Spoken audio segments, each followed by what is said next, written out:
ጤና ይስጥልን የተከበራችሁ የብሬዲዮ ቤተሰቦችና አድማጮች የዕለቱን ዜናዎች እናሰማችኋለን። ዜናው የምናሰማችሁና በተማስፋና ታምሩግራን ባለንበት ሰዓት አቆጣጠር የዛሬ መጋቢት 28 ቀን 2018 ዓ.ም ዜናዎችን ከማሰማታችን በፊት አርዕስተ ዜናውን እናስቀድማለን። የአገዛዙ እርስ በርስ መካሰስና የተጠናከረ የፋኖ ወታደራዊ እርምጃ፣ የነዳጅ ቀውሱና ትራንስፖርት መቋረጥ፣ የዘር ማጥፋቱ መታሰቢያና የፋኖ ጥሪ፣ ኢትዮጵያና የስንዴ ግዢ፣ የምርጫ ድራማውና ዝርፊያው፣ ተጨማሪ ማስጠንቀቂያና የትራምፕ አነጋጋሪ ንግግር የሚሉና ሌሎችም ወቅታዊ ዜናዎች ያሉን ዝርዝሩን እንሆ።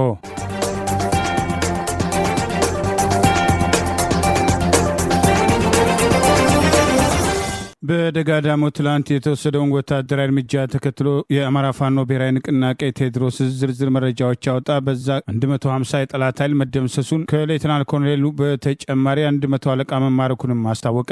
የአማራ ፋኖ ብሔራዊ ንቅናቄ ምዕራብ አማራ ቀጠና ቴዎድሮስ ዛሬ መጋቢት 28 ቀን 2018 ዓ.ም በትላንትናው ዕለት በደጋዳሞት በቴዎድሮስ 109ኛ ኮር በተሰራ ኦፕሬሽን 150 የጠላት ኃይል መደምሰሱን ከነዚህ መካከል 100 አለቃ 1000 አለቃ እንደሚገኙበትና ከተማረኩት መካከል ከሌተናል ኮሎኔል ውብሸት አሰፋ በተጨማሪ 100 አለቃ መማረኩንም ጭምር አስታወቀ። በዚህ ግንባር የነበረውን ወታደራዊ ጥቃት ተከትሎ 180 ክላሽ፣ 9 ብሬን፣ 3 ስናይፐር፣ 2 ሽጉጥ ጨምሮ በርካታ ምርኮ ማግኘቱን አስታውቋል። የአማራ ፋኖ ብሔራዊ ንቅናቄ ቴዎድሮስ ህዝብ ግንኙነት መምሪያ ዛሬ መጋቢት 28 ቀን 2018 ይፋ ባደረገው ዝርዝር መረጃ ጠላት በዙ 23 በሁለት ጀት እና በድሮን የታገዘ አውደ ውጊያ ቢያደርግም ቴዎድሮስ 109ኛ ኮር ጥምር ኃይል የጠላትን ኃይል በመደምሰስና ሎጂስቲክ ዲፖ መጋዘን በመቆጣጠር ሌተናል ኮሎኔል ውብሸት አሰፋን በማረክና የደጋዳሞት ወረዳ ዋና ከተማ የሆነችውን ፈረስ ቤት ከተማን ሙሉ በሙሉ ተቆጣጥሮ እንደነበር አስታውቋል። በዚህ ትላንት መጋቢት 27 ቀን 2018 በነበረው ወታደራዊ እንቅስቃሴ ከተማረኩት 180 ክላሽ፣ 9 ብሬን፣ 3 ስናይፐር በተጨማሪ 2 ሽጉጥና 3 የብሬን አፈሙዝ፣ 1 የድሽቃ አፈሙዝ፣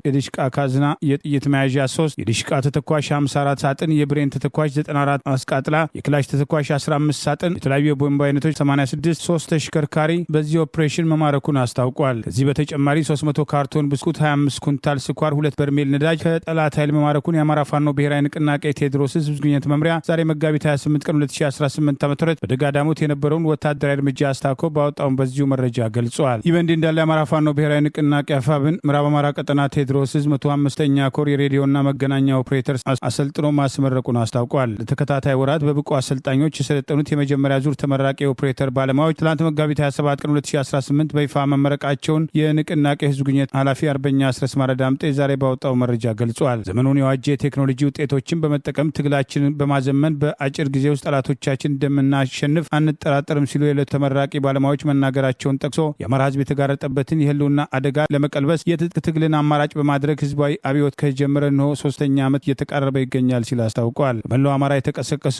ህዝባዊ ትግል በአጭር ጊዜ ውስጥ ከፍተኛ ለውጥ በማምጣት በሳይንስና ቴክኖሎጂ የሰለጠኑ በተለያዩ ወታደራዊ ዘርፎች የተሰማሩ ጥበብን የተላበሱ የፋኖ ወታደሮችን ከዘመናዊ ጦር መሳሪያና የቴክኖሎጂ ወታደራዊ መረጃ መሳሪያዎች ጋር በማጣመር አኩሪ ድል እየተጎናጸፍን እንገኛለን ሲል ገልጿል። በዕለቱ የተገኙ የቴዎድሮስ የውጭ ግንኙነትና ዲያስፖራዎች መምሪያ ምክትል ኃላፊ አርበኛ ኃይለ ሚካኤል ባዬ፣ የ105ኛ ኮር ሰብሳቢ አርበኛ ያሬድ በቀለ እንዲሁም የ66ኛ ክፍለ ጦር ሰብሳቢ አርበኛ ዳኘ በሪሁን ለተመራቂ ባለሙያዎች እንኳን ደስ ያላችሁ መልእክት ማስተላለፋቸውን ጨምሮ ገልጿል። ይህ በእንዲህ እንዳለ የአገዛዙ ምርኮኛ ወታደሮች በዓለም አቀፍ ህግ መሰረት መያዛቸውን አርበኛ አስረስ ማረዳምጤ ያስታውቋል። እኛ የታላቁ የአማራ ህዝብ ልጆች ነን። የማረክናቸውን የአብይ አህመድ ስልጣን ጠባቂ የሰራዊት አባላት በሰብአዊነትና በርህራሄ የምንይዝ፣ የተጠሙትን የምናጠጥ፣ የታረዙትን የምናለብስ፣ የቆሰሉትን የምናክም፣ የጦር ህግጋትን የምናከብርንን በወገን ኃይል የተቀጠቀጠው አገዛዝ ጀኔራሎች እንደተለመደው የቁጭት መወጫቸው የሆነውን ጀትና ድሮን በማንጋጋት ላይ ናቸው። በትላንትናው የአዴት ፈረስ ቤትና የጎንጂ ምት ቅስሞ የተሰበረው ጠላት ዛሬ ረፋድ ላይ ምስራቅ ጎጃም ሰዴ ወረዳ ክርኒ ከተማ ላይ በጣለ የድሮን ቦምብ አንዲት እናት ላይ ቀላል የአካል ጉዳት ማድረሱንም አርበኛ አስረስ ማረዳምጤ በተጨማሪ ገልጿል። ስግና ሰማይ ቢዋጥጥ የሚውጠው ነገር የለም፣ ያለው ምርጫ አንድ ብቻ ነው፣ ጦርነቱን አቁሞ ስልጣኑን ለህዝብ ማስረከብ በማለት ምርኮኞቹን ዋቢ ማድረግ ተጨማሪ አስተያየቶቹን አስፍረዋል። በመካከለኛው ምስራቅ በተፈጠረው ጦርነት ሳቢያም በኢትዮጵያ ውስጥ አገር አቋራጭ የህዝብ ትራንስፖርት ራቅ ወዳለ የኢትዮጵያ አካባቢዎች የሚያደርጉት ረጅም ጉዟቸው እየታጠፈ እንደሆነ ማህበራቱና ተጠቃሚዎችም ቅሬታቸውን ገለጹ። የኢትዮጵያ ትራንስፖርት አሰሪዎች ፌዴሬሽን በነዳጅ እጥረት ምክንያት አገር አቋራጭ ተሽከርካሪዎች የሚያደርጓቸው ጉዞቻቸው ከ35 እስከ 40 በመቶ መቀነሳቸውን ለቢቢሲም አረጋግጧል። 38ኛ ቀኑን የያዘው ኢራን ጦርነት በነዳጅ የነዳጅ አቅርቦት መስተጓጎልና በዋጋ ላይ በፈጠረው ጭማሪ ምክንያት ወደ ኢትዮጵያ መግባት የነበረበት 180 ሺህ ሜትሪክ ቶን ነዳጅ ሳይደረስ መቅረቱን መንግስት ያስታወቀ ሲሆን የንግድና ቀጠናዊ ትስስር ሚኒስቴር መረጃ እንደሚያመለክተው ከኢትዮጵያ የነዳጅ ናፍጣ አቅርቦት ውስጥ 60 በመቶ ይገባ የነበረው ኢራን ሆርሙዝ ወሽመጥን በመዘጋቷ ምክንያት የነዳጅ ምርቷን ማጓጓዝ ካልተቻለ ከኩዌት ነው ተብሏል። ይህንን ተከትሎ በቀን በአማካኝ 9.1 ሚሊዮን ሊትር ሲቀርብ የነበረው ነጭ ናፍጣ አቅርቦት በ50 በመቶ ወይም 4.5 ሚሊዮን ሊትር እንዲቀንስ መደረጉን ሚኒስትሩ ዶክተር ካሳሁን ጎፌ ባለፈው ሳምንት ማስታወቃቸው ይታወሳል። የአዲስ አበባ ከተማ አስተዳደር ንግድ ቢሮ የሚያወጣው ዕለታዊ የማደያ ነዳጅ ስርጭት መረጃ እንዳሳየው በከተማዋ ካሉ 120 ነዳጅ ማደያዎች ውስጥ ዛሬ ሰኞ መጋቢት 28 2018 ዓ.ም ላይ ናፍጣ ያላቸው 26ቱ ብቻ ሲሆኑ በአንጻሩ 65 የአዲስ አበባ ነዳጅ ማደያዎች ቤንዚል እንዳላቸውም ታውቋል። ይህ ሁኔታም ነጭ ናፍጣ የሚጠቀሙትን አገር አቋራጭ የህዝብ ትራንስፖርት አቅራቢዎች ላይ ከፍተኛ ጫና እየፈጠረ መሆኑን የትራንስፖርት አሰሪዎች ፌዴሬሽን ፕሬዝዳንት ብርሃኔ ዘሩ ለቢቢሲ ገልጸዋል። የኢራን ጦርነት ከመጀመሩ አስቀድሞ የነዳጅ አቅርቦትም ትንሽ እንደነበር የሚናገሩትም ፕሬዝዳንቱ ከጦርነት በኋላም ተባብሶ ቀጥሏልም ብለዋል። ተሽከርካሪዎችም ነዳጅ ለማግኘትም 3 እና 4 ቀናትም ረጃጅም ወረፋ መጠበቅ እንደተገደዱም ገልጸዋል። በነዳጅ እጥረት ምክንያት አገር አቋራጭ የህዝብ ተሽከርካሪዎች የሚያደርጓቸው ጉዟቸውን ከ35 እስከ 40 በመቶ መቀነሱንም ፕሬዝዳንቱ አክለዋል። አንድ ስማቸው እንዳይገለጽ የጠየቁ የህዝብ ትራንስፖርትም ተሽከርካሪዎች ማህበር ኃላፊም መመላለሻም ነዳጅም ካላገኙም ተሽከርካሪዎችም እዚያው ነዳጅ የሚቀረው ይህ ብቻም ሳይሆን በአላስፈላጊ ተጨማሪ ዋጋ በኮንትሮባንድን ንጹህ ያልሆነ ነዳጅም ሊገዙ ይገደዳሉም ሲሉ ለተጨማሪ ወጪም እንደሚዳረጉም ገልጸዋል። የዓለም አቀፉ ማህበረሰብ በሩዋንዳ የዘር ጭፍጨፋ የፈጸመውን ታሪካዊ ስህተት በአማራ ህዝብ ላይ እንዳይደግም የአማራ ፋኖ ብሔራዊ ንቅናቄ አሳሰበ።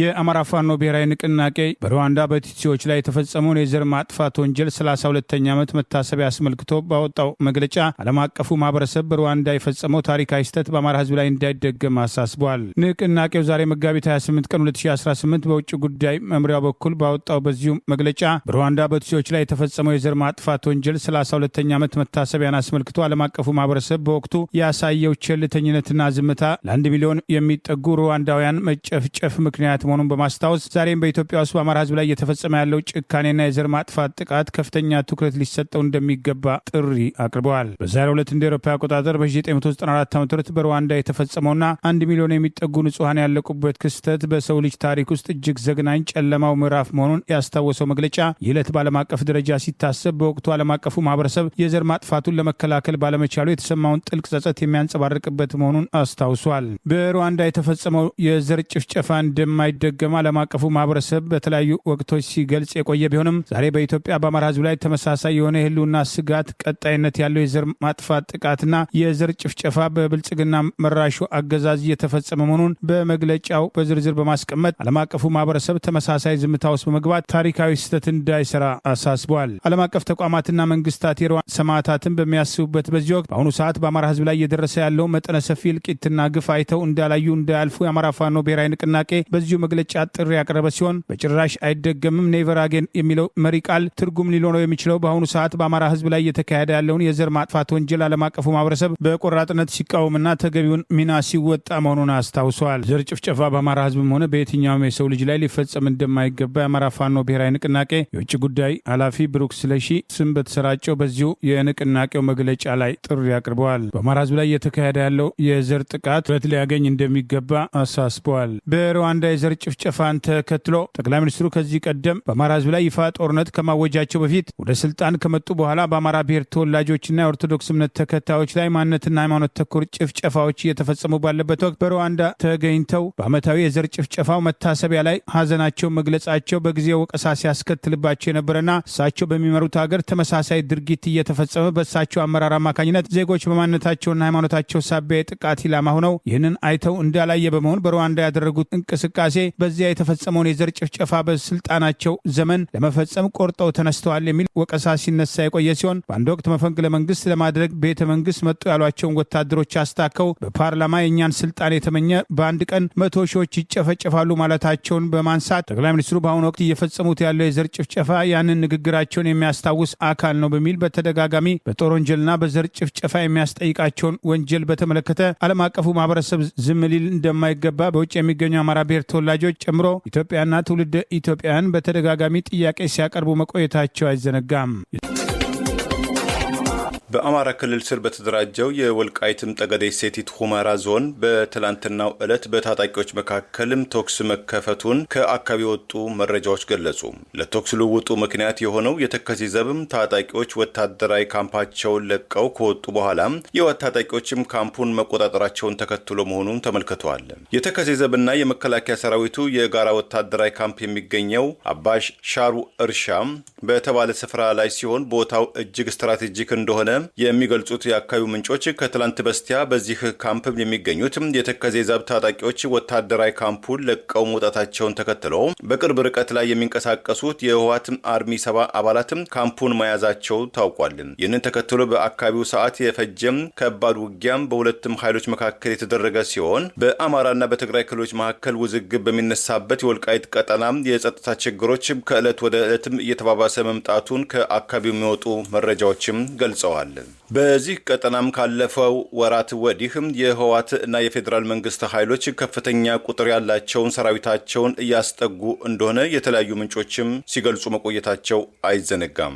ይህ በዚህ እንዳለ የስልጣን ጊዜያቸው ጥቂት ቀናት የቀረው የትግራይ ጊዜያዊ አስተዳደር ፕሬዝዳንት ሌተና ጀነራል ታደሰ ወረደም በትግራይ ወቅታዊ ሁኔታ ላይ ለመምከርም በትላንትናው ዕለት አመሻሽ ላይ ወደ አዲስ አበባ ማቅናታቸውም ተዘግበዋል። ለክልሉ ጊዜያዊ አስተዳደር ቀረቤታ ያላቸው ምንጮችም እንደገለጹትም ጀነራል ታደሰ በዚሁ ጉዟቸው ከጠቅላይ ሚኒስትር አብይ አህመድና ከሌሎችም የፌዴራል ከፍተኛ የሥራ ኃላፊዎች ጋርም ተገናኝተው በትግራይ ወቅታዊና አንገብጋቢ በተባሉ ጉዳዮች ዙሪያ በስፋትም ይመክራሉም ተብሎ ይጠበቃል። ለአንድ ዓመትም ስልጣን የሰጣቸው ከመጋቢት 30 2018 ዓ.ም በኋላ የስልጣን ዘመናቸው በይፋ የሚጠናቀቀው ሌተና ጀነራል ታደሰ ወረደ ለተጨማሪም 6 ወራት የስልጣን ማራዘሚያ ፈቃድ ከጠቅላይ ሚኒስትሩ ስለማግኘታቸው አሊያም ከብሔራዊ ምርጫ ቦርድ የተሰረዘው ነገር ግን በርካታ የትግራይ አካባቢዎችን በኃይል የተቆጣጠረው ህዝባዊ ወያነ ሓርነት ትግራይ ህወሓት መቀሌ ከተማን ሙሉ በሙሉ ይቆጣጠራል አይቆጣጠርም የሚለው ጥያቄም አነጋጋሪ ሆኗል።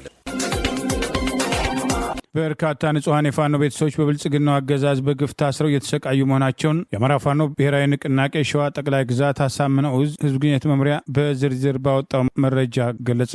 የአማራ ፋኖ ብሔራዊ ንቅናቄ ሸዋ ጠቅላይ ግዛት አሳምነው ዕዝ የህዝብ ግንኙነት መምሪያ ዛሬ መጋቢት 28 ቀን 2018 ዓ.ም ባወጣው መረጃ በርካታ ንጹሐን የፋኖ ቤተሰቦች በብልጽግናው አገዛዝ በግፍ ታስረው እየተሰቃዩ መሆናቸውን አስታውቋል። አገዛዙ ከሰሞኑ በመራቤቴ አውራጃ ፌጠራ ከተማ የደረሰበትን ወታደራዊ ሽንፈት ማካካሻ ይሆነኛል ብሎ በማሰብ የፋኖ አባላትና አመራሮች ቤተሰቦቻቸውን በማገትና በማሰቃየት ላይ እንደሚገኝ ጠቅሶ አስታውቋል። አፋብን ሸዋ ጠቅላይ ግዛት አሳምነው ዕዝ ይፋ ባደረገው በዚሁ መረጃ ተደጋጋሚ የጦር ወንጀል እየፈጸመ የሚገኘው አገዛዝ አህያውን ፈርቶ ዳውላው እንደተባለው በጦር ሜዳ የፋኖን ክንድ መቋቋም ሲያቅተው በልዩ የከተማ ውስጥ ኦፕሬሽን የሚሊሻ አባላቱ እንዲሁም የስርዓቱ ቀኝ እጆች በናዶ ክፍለ ጦር መጋቢት 15 ቀን 2018 መማረካቸውን ተከትሎ ከጉዳዩ ጋር ምንም ግንኙነት የሌላቸውን ሰላማዊ ሰዎችን በሁለት የከተማ ፖሊስ ጣቢያዎች አጉሮ እያሰቃየ ይገኛል ሲል አስታውቋል። በፌጠራ ከተማ እንዲሁም በአለም ከተማ ፖሊስ ጣቢያ ታግተው ከሚገኙ የፋኖ ቤተሰቦች መካከል የናዶ ክፍለ ጦር አባል የሆነው የፋኖ ጌታቸው አደፍርስ 8 ቤተሰቦች የግፍ እስረኛ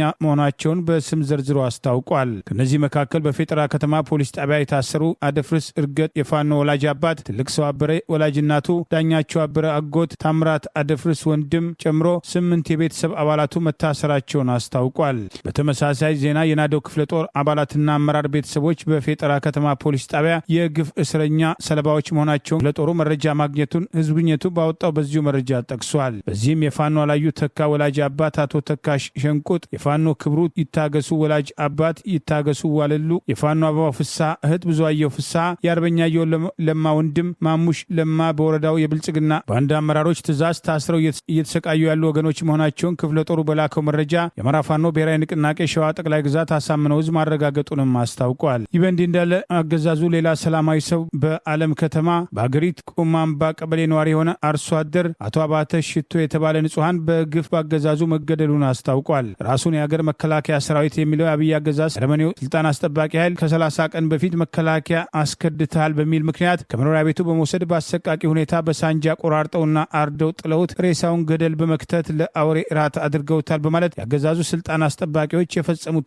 ግፍ የሸዋ ጠቅላይ ግዛት አሳምነው እዝ ባወጣው በዚሁ መረጃ ገልጿል። ከአንድ ወር በኋላ ከአሞራ የተረፈው አስክሬን ተለቃቅሞ በትላንትናው ዕለት በትውልድ ቦታው አገሪት ቀበሌ ኩዳድ ጎጥ መቀበሩን የሟች ቤተሰቦች በከፍተኛ ሐዘን ማሳወቃቸውን ይኸው መረጃ ጠቅሷል። ይህ በእንዲህ እንዳለ የአገዛዙ ስልጣን አስጠባቂ አየር ወለድ ሰራዊት አባል በሚዳ ወረዳ መራኛ ከተማ የፈጸመው አሳዛኝ ድርጊት የከተማዋን ነዋሪዎች እጅግ ማስቆጣቱን ሸዋ ጠቅላይ ግዛት አሳምነው እዝ የህዝብ ግንኙነት መምሪያ ዛሬ መጋቢት 28 ቀን 2018 ባወጣው ተጨማሪ መረጃ ገልጿል። በወረዳው የብልጽግና አመራሮች መልካም ፈቃድና ይሁንታ ጨለማን ተገን አድርጎ እኔ መከላከያ አባል ነኝ በማለት በር እያስከፈተ ህዝቡን እየዘረፈና እያሰቃየ የነበረ የአገዛዙ ስልጣን አስጠባቂ አባል ከሌሊቱ 7 ሰዓት ላይ ህዝቡ ባደረገው ርብርብ በቁጥጥር ስር መዋሉ የተረጋገጠ ሲሆን አሁን ላይ ገንፍሎ የወጣው የህዝቡን ቁጣ ለመቀነስ ሲባል በወረዳው ፖሊስ ጣቢያ ቅጥር ግቢ ውስጥ ለጊዜው አስረው እንደሚገኝ የአጼ ዳዊት ክፍለ ጦር ባደረገው ማጣራት ለማረጋገጥ መቻሉን የአማራ ፋኖ ብሔራዊ ንቅናቄ ሸዋ ጠቅላይ ግዛት አሳምነው እዝ የህዝብ ግንኙነት መምሪያ ዛሬ መጋቢት 28 ቀን 2018 ባወጣው በዚሁ መረጃ አስታውቋል። የአገዛዙ ጉዳይ አስፈጻሚ ነው፣ ገለልተኛ አይደለም በሚል በተደጋጋሚ ወቀሳ የሚቀርብበት ሀገራዊ ምክክር ኮሚሽን በትግራይ ስም በአዲስ አበባ የጠራውን ጉባኤ በተመለከተ ህወሓት ይፋ ተቃውሞ አሰማ። የትግራይ ጉዳይ የሚወሰነው በትግራይ ህዝብ ብቻ ነው ሲል አስታውቋል። የኢትዮጵያ ሀገራዊ ምክክር ኮሚሽን የሚል ስም የተለጠፈለትና የገዢው ኦሮሞ ብልጽግና ፓርቲ በላይነት የሚዘወረው ገዢው ብልጽግና ፓርቲ አጀንዳ አስፈጻሚ ነው በሚል ወቀሳ እየቀረበበት ዛሬም ድረስ የስራ ጊዜው በአንድ ዓመት ተራዝሞ የቀጠለው ሀገራዊ ምክክር ኮሚሽን በትግራይ ስም ሰሞኑን በአዲስ አበባ ያደረገው የምክክር ጉባኤ መሰረት አድርጎ ህወሓት የትግራይ ጉዳይ የሚወሰነው በትግራይ ህዝብ ብቻ ነው ሲል ባወጣው መግለጫ አስታውቋል። ህወሓት ባወጣው በዚህ መግለጫ የኢትዮጵያ ሀገራዊ ምክክር ኮሚሽን በትግራይ ስም እያካሄደ ያለውን ሂደት እንደማይቀበልና በሂደቱ የሚሳተፉ ውሳኔዎችም በትግራይ ህዝብ ላይ ተፈጻሚነት እንደማይኖራቸው ያስታወቀ ሲሆን ድርጅቱ በዚሁ መግለጫ የትግራይ ህዝብ ጉዳይ በትግራይ ምድርና በራሱ በህዝቡ ብቻ ሊወሰን እንደሚገባ በአጽንኦት ገልጿል። ቀደም ሲል የህወሓት አመራሮች የነበሩ ተቃዋሚዎቹ እነ ጌታቸው ረዳ ጭምር የተገኙበት የአዲስ አበባ ጉባኤ ተከትሎ የህወሓት ስራ አስፈጻሚ ኮሚቴ አባልና የቀድሞው የፌዴሬሽን ምክር ቤት አፈ ጉባኤ ኬሪያ ኢብራሂም ከትግራይ ውጭም ጉባኤ ሊካሄድ ይችላል በማለት በኦሮሞ ብልጽግና ፓርቲ በላይነት ለሚሽከረከረው ገዢው ብልጽግና ፓርቲ ያላቸውን ውግንና የገለጹ ቢሆንም ህወሓት የኢትዮጵያ መንግስት በትግራይ ህዝብ ላይ የጀመረውን የህልውና አደጋ ጠናክሮ ቀጥሏል። ይህንን ድርጊት ለመሸፋፈንና ለማደናገር የትግራይ ህዝብ ሙሉ በሙሉ በተገለለበት ሁኔታ በተለያዩ ተቋማት አማካኝነት የህዝቡን ሉዓላዊነት የሚጋፉ ውሳኔዎችን እያስተላለፈ ይገኛል ሲል በዚህ መግለጫ ወቅሷል። ሰሞኑን የምክክር ኮሚሽኑ ያከናወነው ተግባራዊ ትግራይ ህዝብን ተሳትፎና እውቅና የሌለው በመሆኑ ዛሬም ሆነ ነገ ተቀባይነት አይኖረውም ያለው ህወሓት ምክክር ኮሚሽኑ በትግራይ ስም ያካሄደው መድረክ ጥቂት ለጊዜያዊ ጥቅም የታለሉ ግለሰቦችን የሰበሰበና የመንግስትን የፖለቲካ ፍላጎት ለማስፈጸም ያለመ ነው ብሎታል። ትግራይ በምክክር ሂደቱ ላይ የማትሳተፍባቸው ምክንያቶች ለኮሚሽኑ ቀደም ብለው በግልጽ መነገራቸውን ያስታወሰው ህወሓት ህዝቡ በአሁኑ ወቅት በረሃብና በበሽታ እየረገፈ ባለበት መሬቱ በኃይል ተወሮ በሚገኝበትና የህልውና አደጋ ተጋርጦበት ባለበት ወቅት እንዲህ አይነት አጀንዳዎች ትርጉም የለሽ ናቸው ሲል ከሷል። መንግስት የትግራይን ህዝብ ግልጽ ጥያቄዎች ወደ ጎን በመተው ትግራይ በምክክር ሂደቱ መክራለች የሚል የፕሮፓጋንዳ ስራ እየሰራ ይገኛል በማለት የምክክር ኮሚሽኑን ድርጊት ያወገዘው ህወሓት ማንኛውም ወዳጅም ሆነ ጠላት የትግራይ ህዝብ ያልመከረባቸውና ያልተወከለባቸው ውሳኔዎች በምድር ላይ ተግባራዊ እንደማይሆኑ ሊያውቀው ይገባል ሲል አስጠንቅቋል። የትግራይ ህዝብ ከመሰረታዊ የህልውና ጥያቄ ውክለቱን የሚከፋፍሉ እንዲህ ያሉ ተንኮሎችን በመገንዘብ ሉዓላዊነቱን ለማረጋገጥ ህልውናውን ለማስጠበቅ ከመቼውም ጊዜ በላይ ተደራጅቶ ትግሉን እንዲቀጥል ሲል ህወሓት ጥሪ አቅርበዋል። ቀደም ሲል የጠቅላይ ሚኒስትሩ አስተዳደር በጓዳ ከህወሓት ጋር የተደራደረ መሆኑን የሚጠቅሱ መረጃዎች የወጡ ሲሆን ጎን ለጎን አገራዊ ምክክር ኮሚሽኑ ከቀጣዩ ምርጫ በፊት ተልእኮውን እንዲፈጽም ትእዛዝ ሰጥተዋል የሚባሉት ጠቅላይ ሚኒስትሩ ይህንን አገራዊ ምክክር ኮሚሽን ሽፋን በማድረግ አዲስ አበባን ወደ ኦሮሚያ ክልል ለማጠቃለል ሞያሌና ድሬዳዋን ጭምር ለማካተትና ሌሎች ወሳኝ ያሏቸውን የኦሮሞ ብልጽግና ፓርቲ አጀንዳዎችን ለማስፈጸም ቀጣይ ምርጫውን መሰረት አድርጎ አገሪቱ በፕሬዝዳንታዊ ስርዓት እንድትመራ አገራዊ ምክክር ኮሚሽኑ ውሳኔ አሳልፏል የሚሉ እርምጃዎችን ለመውሰድ የተንቀሳቀሱ ሲሆን ይህንን ከሚያደናቅፉ ጉዳዮች መካከል በአማራ ህዝብ ላይ የከፈቱትን ጦርነት ተከትሎ በካድሬዎች አማካኝነት ተመሳሳይ አገራዊ ምክክር አጀንዳ ሰብስበናል ቢሉም በአማራ ህዝብ ተቀባይነት እንደሌለው ቀደም ሲል መገለጹ አይዘነጋም። በህወሓት የበላይነት ይመራ የነበረው ኢህአዴግ አዲስ አበባን ግንቦት 19 ቀን 1983 አዲስ አበባን ከተቆጣጠረ በኋላ ያደረጋቸው የሽግግር መንግስት መድረክና የህገ መንግስት አርቃቂ ኮሚሽን የአማራ ህዝብን ያልወከለ ድርጊት የጠቅላይ ሚኒስትሩ አስተዳደርም የኦሮሞ ብልጽግና ፓርቲን አጀንዳ ለማስፈጸም በተረኝነት ተመሳሳይ ድርጊት እያደረጉ መሆኑን በመቃወም ዛሬም በስር ላይ የምትገኘው የህሊናና የፖለቲካ እስረኛዋ መምህርትና ጋዜጠኛ መስከረም አበራ በይፋ የአማራ ህዝብ በዚህ ሂደት ውስጥ በአጃቢነት እንዳይሳተፍ ጥሪ ማድረጉ አይዘነጋም። የዋጋ ንረትና የአቅርቦት እጥረት በስንዴ ምርት ላይ ባሳደሩትም ከፍተኛ ተጽዕኖም ኢትዮጵያ ስንዴን ከውጭ ማስገባት እንደምትቀጥል አዲስ የወጣም ዓለም አቀፋዊ መረጃም ገለጸ። የአሜሪካው የግብርና መስሪያ ቤት በዚህ ወር ባወጣው አዲስ ሪፖርቱም በኢትዮጵያ በሚቀጥለው ዓመትም የሚመረተው የስንዴ ምርት ይጨምራል ተብሎ ቢጠበቅም የአገር ውስጥም አቅርቦት ከጊዜ ወደ ጊዜ እየጨመረ ከመጣው ፍላጎት ጋር ባለመመጣጠኑ ኢትዮጵያ አሁንም ስንዴን ከውጭ አገር ማስገባት እንደምትቀጥል አመላክቷል። ሪፖርቱ በ2018 እና በመጪው በ2019 ዓ.ም የምርት ዘመን የኢትዮጵያም የስንዴ ምርት በ7 ሚሊዮን ሜትሪክም ቶን ይደርሳል ተብሎ እንደሚጠበቅም የተነበየም ሲሆን ይህም ካለፈው ዓመት ጋር ሲነጻጸር የ8 በመቶ ብልጫም እንዳለው ገልጿል።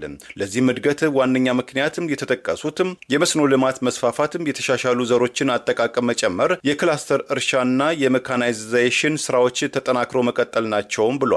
ይሁን እንጂ የምርት እድገት ቢጠበቅም የአገር ውስጥ የስንዴ አቅርቦት አሁንም አነስተኛ በመሆኑ የዱቄት ፋብሪካዎችና ነጋዴዎች ከውጭ አገራት በሚገባ የስንዴ ምርት ላይ ይበልጥም እንደሚተማመኑ እያስገደዳቸው ነው ሲል ሪፖርቱ አስጠንቅቋል። የአገር ውስጥ ምርት አቅርቦትን እጥረትና የማያቋርጥም ፍላጎት የግል ነጋዴዎችም ስንዴን ከውጭ እንዲያስገቡ ስለሚዳረጋቸው የንግድ ስንዴ ገቢ ምርት 1.4 ሚሊዮን ሜትሪክ ቶን ይደርሳልም ተብሎ ይገመታልም ብሏል ሪፖርቱ። በኢትዮጵያ የስንዴ ፍጆታም 8.2 ሚሊዮን ሜትሪክ ቶን ይደርሳል ተብሎ የሚጠበቅ ሲሆን ይህም በህዝብ ቁጥር መጨመር፣ በከተሞች መስፋፋትና በአመጋገብ ለውጥ ምክንያት የመጣ መሆኑን በሪፖርቱ ላይ ተጠቅሷል።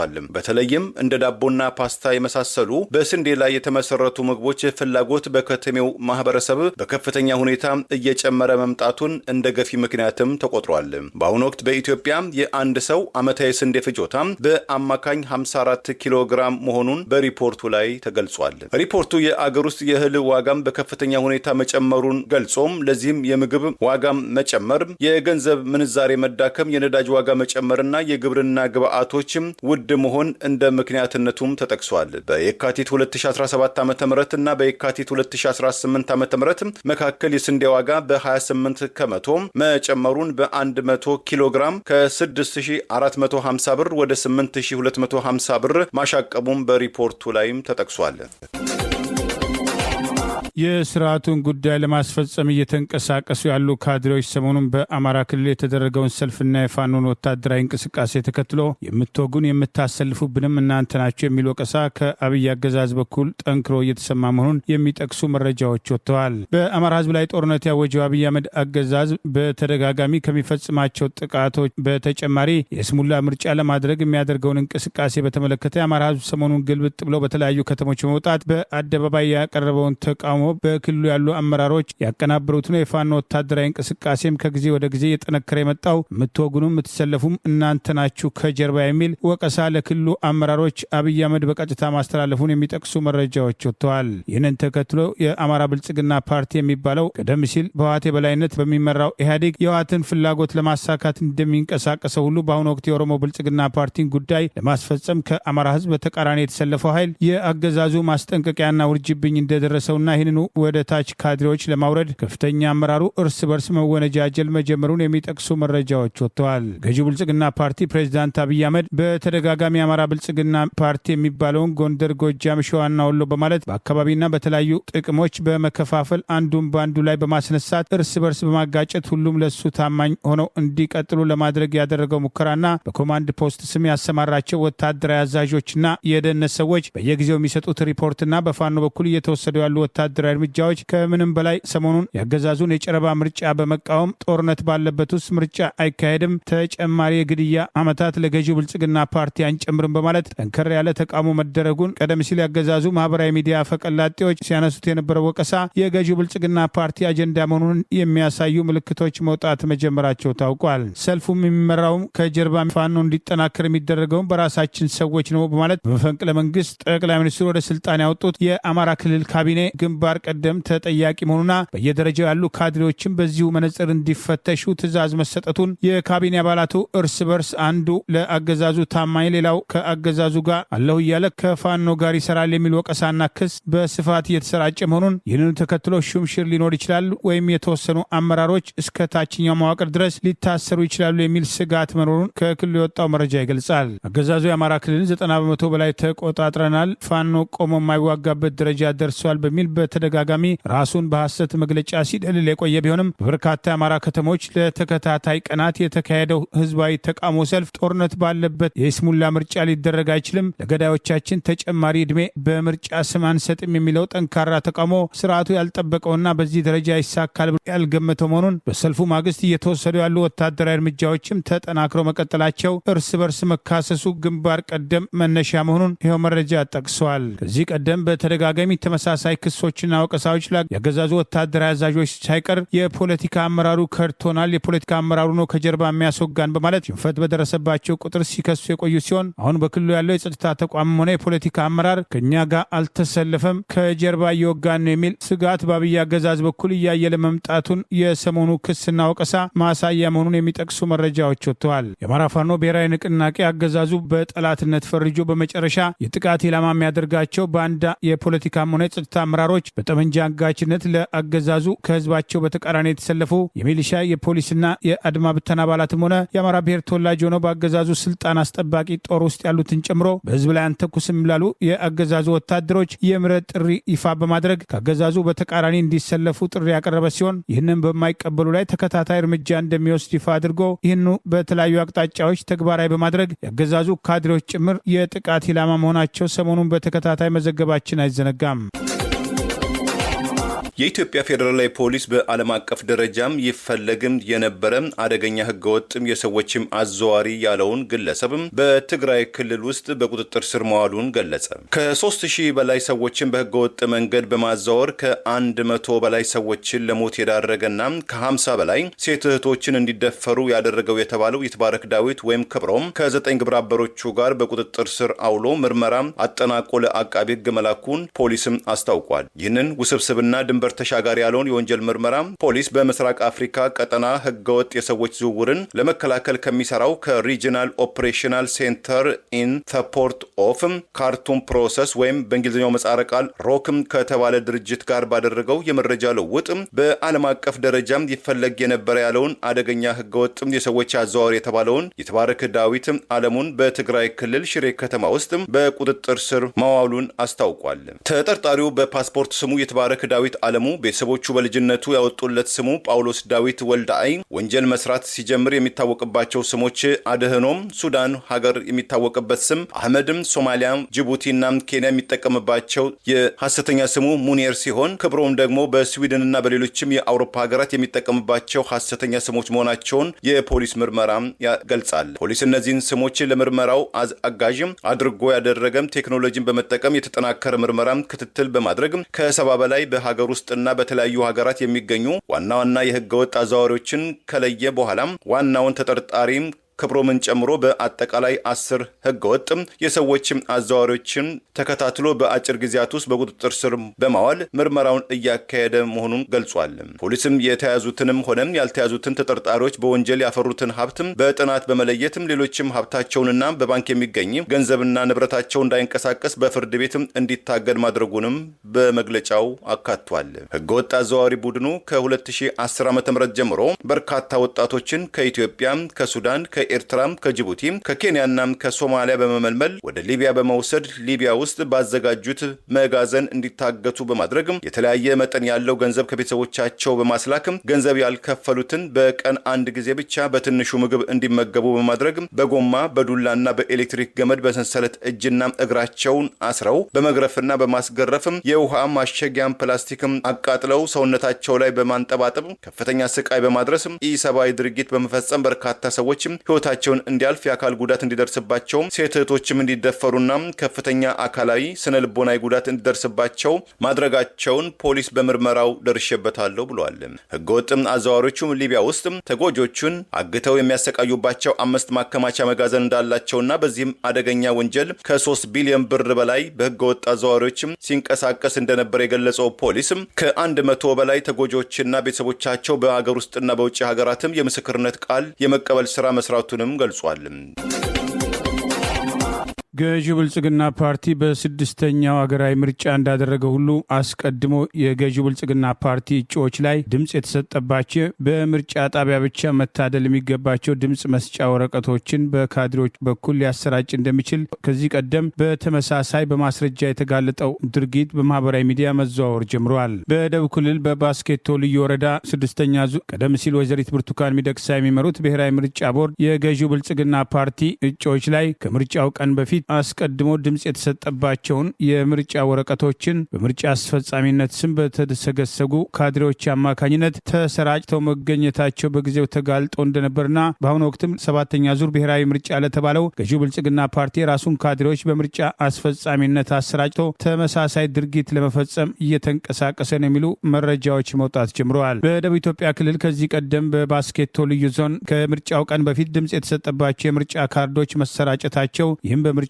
ቦርድ ማህተብና በማስረጃ የተጋለጠው ድርጊት በአሁኑ ወቅትም ተመሳሳይ ድርጊት ለመፈጸም ገዢው ብልጽግና ፓርቲ የራሱን ካድሬዎች በምርጫ ቦርድ አስፈጻሚነት ከላይ እስከ ታች ድረስ መድቦ እየተንቀሳቀሰ በመሆኑ ተመሳሳይ ድርጊት ይፈጽማል። ምርጫው አስቀድሞ መዘረፉ በምዝገባ ላይ የታዩ ባሉ ሂደቶች በግልጽ ታይቷል። አንዳንዶች በግዳጅ የምርጫ ካርድ እንዲያወጡ ያደረጓቸውን መልሰው እየሰበሰቡ በእነሱ ስም ለመምረጥ የተዘጋጁ ካድሬዎች በተለያዩ ቦታዎች እንዳሉ የሚጠቅሱ መረጃዎች ወጥተዋል። ይህ እንግዲህ በህገወጥ መልኩ በባስኬቶ ልዩ ወረዳ ለአርሶ አደሩ የተሰራጨ የአንድ ፓርቲ ምልክት የተደረገበት የብልጽግና ፓርቲ ምልክት የተደረገበት በህገወጥ መልክ የተሰራጨ የድምፅ መስጫ ካርድ ነው። ይህም በቀላሉ ማየት ትችላላችሁ። ይሄ እንዴት እንደወጣ በምርጫው ቀን ለተያዩ አርሶ አደሮች እጅ ላይ ተሰራጭቶ የተገኘ ታጣቂዎች በተለይም በታጣቂዎች እጅ ላይ በብዛት እንደውም የብሔራዊ ምርጫ ቦርድ እንደምታዩት ማይተም የተመታበት ነው። በአገሪቱ የእርስ በርስ ጦርነት ባለበት አገዛዙ በአማራ ህዝብ ላይ ይፋ ጦርነት አውጆ በኦሮሚያ ክልልም ከኦነግ ጋር አድርጋለሁ የሚለውን ጦርነት ተከትሎ ሰላምና መረጋጋት በሌለበት ከትግራይ ጋር ተጨማሪ ጦርነት ለማድረግ እየተንቀሳቀሰ ባለበት በአሁኑ ወቅት በርካታ የህሊናና የፖለቲካ እስረኞች አገዛዙ በማንነታቸውና በፖለቲካ ሀሳባቸው ብቻ አስሮ እያሰቃየ በሚገኝበት ነፃና ገለልተኛ ምርጫ ማድረግ አይቻልም፣ ከዚህ ቀደም ከነበሩት ምርጫዎች የከፋ ነው፣ በዚህ ምርጫ መሳተፍ አይገባም የሚል ወቀሳ ከተለያዩ አቅጣጫዎች እየቀረበ ቢሆንም ጦርነት የታወጀበት የአማራ ህዝብ በይፋ አደባባይ ወጥቶ ሰሞኑን በተከታታይ ሰላማዊ ሰልፎች ጦርነት ይቁም፣ ሰላም ይስፈን፣ ጥይትና ምርጫ አብረው አይሄዱም በማለት ሰፊ ተቃውሞ ሲያቀርብ የቆየ ሲሆን ከምርጫው ምዝገባ ሂደት ጋር በተገናኘ የሚቀርቡ ቅሬታዎችን ለማድበስበስ በገዢው ብልጽግና ፓርቲ ቁጥጥር ስር ያለው ምርጫ ቦርድ ለይስሙላ አፍጦ የወጡ እውነቶችን መሰረት በማድረግ ገዢው ብልጽግና ፓርቲ በግዳጅ የምርጫ ካርድ እንደሚያስወጣ፣ የምርጫ ካርድ ካላወጣችሁ አገልግሎት አታገኙም ማለቱን በመጥቀስ ይህ እርምጃ የሚቀጥል ከሆነ ምርጫውን እስከ መሰረዝ እንደርሳለን የሚል የይስሙላ መግለጫ ያወጣ ቢሆንም ድርጊቱ ዛሬም ተጠናክሮ መቀጠሉን የሚጠቅሱ መረጃዎች ወጥተዋል። ባለፈው 6ኛ ዙር ብሔራዊ ምርጫ በተባለው ተመሳሳይ ድርጊቶች የነበሩ ቢሆንም ገዢው ብልጽግና ፓርቲ አሸነፈ ተብሎ የተገለጸበት በምርጫ ስም በሀገርና ህዝብ ላይ ክደት የተፈጸመበት እርምጃን ዘንድሮ የበለጠ ለማጠናከር ገዢው ብልጽግና ፓርቲ ለምርጫ አስፈጻሚነት አስቀድሞ ከወራት በፊት የራሱን የታችኛው ካድሬዎችን በተለይም በህብረተሰቡ በብዛት የማይታወቁትን ጭምር ወደ ተለያዩ አካባቢዎች በምርጫ አስፈጻሚነት እንዲሰማሩ ከምርጫ ቦርድ ጋር ግንባር ፈጥሮ ምርጫ ቦርድ እንደ ገለልተኛነት እነዚህኑ ካድሬዎች የምርጫ አስፈጻሚነት ስልጠና በመስጠት በአሁኑ ወቅት ምዝገባ እያካሄዱ የሚገኙት እነዚሁ የገዢው ብልጽግና ፓርቲ ካድሬዎች በመሆናቸው በአመዘጋገብ ሂደቱ ላይ ያሉ ጥርጣሬዎች እንዳልተቀረፉና ምርጫው አስቀድሞ መዘረፉን በቅሬታ የተነሳ ይገኛል። በኢትዮጵያ እርስ በርስ ጦርነት እንዲቆም ገዢው ብልጽግና ፓርቲ በቁጥጥሩ ስር ያደረገው ምርጫ ቦርድ የይስሙላ ምርጫ ከማድረግ ይልቅ በአገሪቱ ዘላቂ ሰላምና መረጋጋት እንዲመጣ ጦርነት ቆሞ እውነተኛ ድርድር እንዲደረግ የሽግግር መንግስት እንዲመሰረት ተደጋጋሚ ጥሪ ሲቀርብ መቆየቱ አይዘነጋም። ይህ በእንዲህ እንዳለ በአሁኑ ወቅት ዝምታ መምረጣቸው አልፎ አልፎ በወቀሳ የሚነሳው ፕሮፌሰር መራራ ጉዲና ቀደም ሲል በህወሓት የበላይነት ይንቀሳቀስ የነበረውን ህወሓት በተመለከተ በህወሓት የበላይነት ይንቀሳቀስ የነበረውን ኢህአዴግ በተመለከተ በአንድ ወቅት የሚደረግን ምርጫ ታሳቢ በማድረግ በአደባባይ የሰጡት አስተያየት በማህበራዊ ሚዲያ እንደ አዲስ መነጋገሪያ ሆነዋል። የሚበላውን ያጣ ህዝብ መሪዎቹን ይበላል ነው። የሚበላውን ያጣ ህዝብ መሪዎቹን ይበላል ነው። ኢህአዴግ እንግዲህ ምንድነው ምርጫው የኢትዮጵያ ህዝብ ሊበላው ከተነሳ አስጥሉኝ ከሆነ አናስጥልም። ይሄ በግልጽ ቋንቋ አስጥሉኝ ከሆነ አናስጥልም። ይሄንን ኢህአዴግ ካሁኑ ማሰብ አለበት። ፖሊሲውን ካሁኑ ማስተካከል አለበት። ነፃና ፍትሃዊ ምርጫ ብሎ በኢትዮጵያ ህዝቦች ላይ የፖለቲካ ቲያትር መስራቱን ማቆም አለበት። ኤርትራም ከ6 ዓመትም ቆይታም በኋላ ወደ አፍሪካ እግር ኳስም በመመለስ ድል በተቀዳጀች ማግስትም ለውድድር የወጡትም 7 ብሔራዊ ቡድን ተጫዋቾቿ በዚያው መቅረታቸው ተዘገበ። ባለፉት 17 ዓመታትም 60 ኤርትራውያን ተጫዋቾችም አገራቸውን ለቀው መሰደዳቸውም ተገልጿል። ታሪካዊ በተባለ ድል የኤርትራ ብሔራዊ እግር ኳስ ቡድን የኢስዋቲኒ አቻውን ሞሮኮ ላይ 2-0 በመልስ ግጥሚያው በደቡብ አፍሪካው 2-1 በአጠቃላይ 4-1 በሆነ ውጤት በማሸነፍ ከ19 ዓመት በኋላም ለአፍሪካ እግር ኳስም አፍኮን ማጣሪያም ለመጀመሪያ ጊዜ የማለፉ ሰበር ዜናም ከስፖርት ቤተሰብ አይንና አፍ ሳይጠፋም 7 የኤርትራ ብሔራዊ ቡድን ተጫዋቾች ወደ አገር ቤትም አንመለስም ማለታቸው ወይም የገቡበት አለመታወቁ የደቡብ አፍሪካው IOL መገናኛ ብዙሃን ዘግቧል። እንደ መረጃው ከ10 አገር ውስጥ የኤርትራ ብሔራዊ ቡድን ተጫዋቾች መካከል 7ቱ በደቡብ አፍሪካ ሲቀሩ አቢሰሎም ተክለ እግዚም፣ ናሆም ታደሰና ሮሜል አብዱ የተባሉ 3 ተጫዋቾች ብቻ ወደ ኤርትራ መመለሳቸውም ታውቋል። እንደ IOL ደረጃም ከዛሬ 17 ዓመት ወይም በፈረንጆቹ 2009 ጀምሮ የኤርትራን ብሔራዊ ቡድን በመወከል በዓለም አቀፍ ውድድር ላይ የተሳተፉ 60 የኤርትራ ብሔራዊ ቡድን ተጫዋቾች በወጡበት ቀርተዋል ወይም የፖለቲካ ጥገኝነትም ጠይቀዋል። አንድ ኤርትራዊ የእግር ኳስ ተጫዋች አፍቃሪ በሰጠው አስተያየት ይህ አካሄድ በእጅጉ አሳዛኝ ነው። ተጫዋቾቻችን በዋነኛነት ይጎዳሉ።